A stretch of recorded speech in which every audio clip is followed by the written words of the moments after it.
الحمد لله رب العالمين، والصلاة والسلام على أشرف المرسلين وعلى آله وصحبه الطيبين الطاهرين. أما بعد، أحييكم بتحية الإسلام. السلام عليكم ورحمة الله وبركاته. في البداية أود أن أتقدم بالشكر الجزيل للأخوة المنظمين هذه الحملة، حملة الوفاء مع المعتقلين، والشكر كذلك موصول للشباب أطول اعتصام في تاريخ الكويت الذي تجاوز 170 يوم، فلهم كل الشكر على هذه الجهود.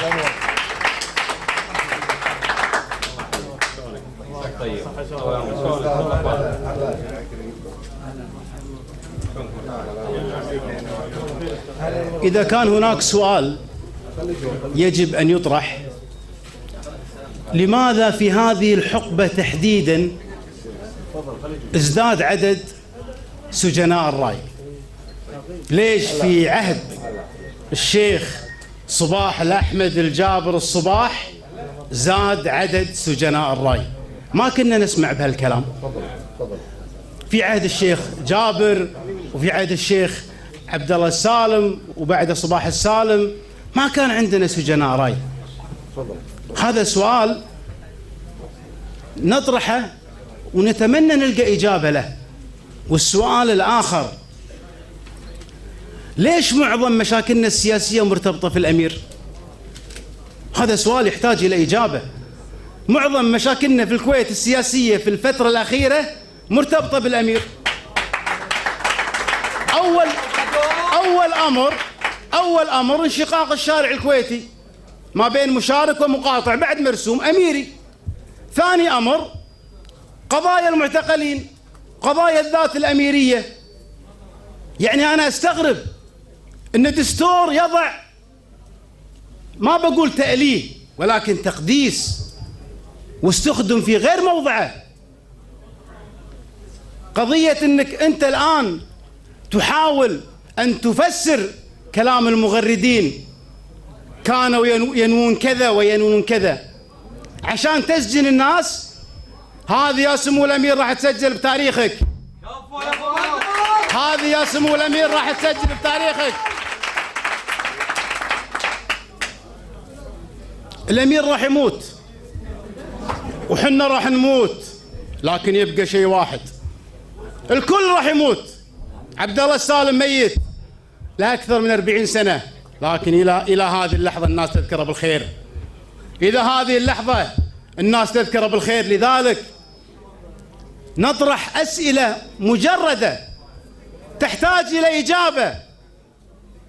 قاعد يسجنون بناتنا، والكلمة اللي تكلمت فيها سارة إدريس هذه تعور القلب.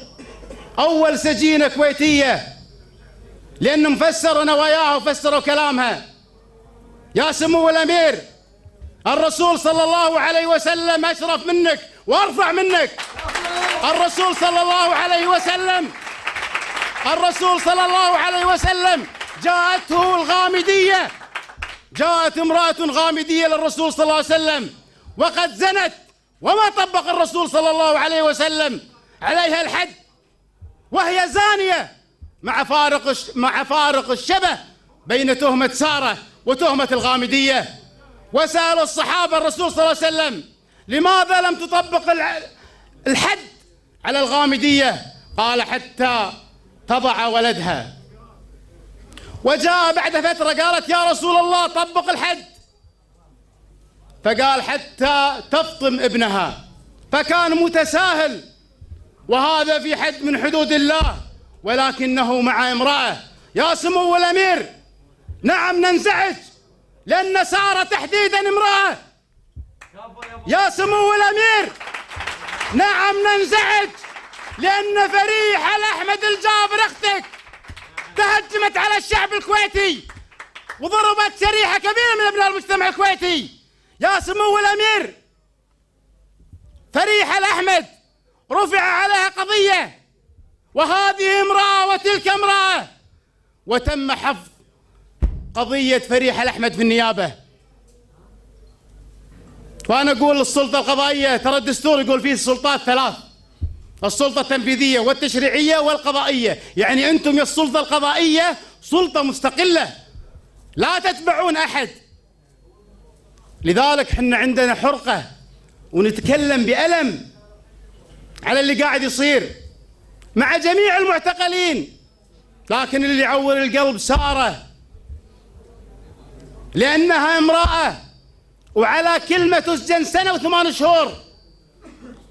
والشعب الكويتي واعي. ترى أنا سمعت واحد يقول لي كلمة قبل شوي، ترى الشعب الكويتي واعي. طلع النواب واسجن الشباب. احنا نعرف واعتقد الشعب الكويتي ما تنطلي عليه هذا الكلام، يعرف تفريق الشعب وتفريق الحراك. طلع النواب واسجن الشباب. ما سروكم، لا بإذن الله راح نسرهم ونقف معاهم، وراح يطلعون بإذن الله عاجلا أو آجلا. بس إذا طلعوا شنو راح يكونون؟ راح يكونون رموز من رموز الشعب الكويتي، ولن نتخلى عنهم. أنا في الختام حتى لا أطيل أشكر الأخوة المنظمين كذلك، وأتمنى أن تستمر الفعاليات لدعم إخواننا المعتقلين، لأن أقسم بالله العظيم إذا تركناهم كل يوم راح الحبل على الغارب، كل يوم راح يجرون 4 5 يعتقدون أن الشعب الكويتي جبان. الشعب الكويتي ما يخاف.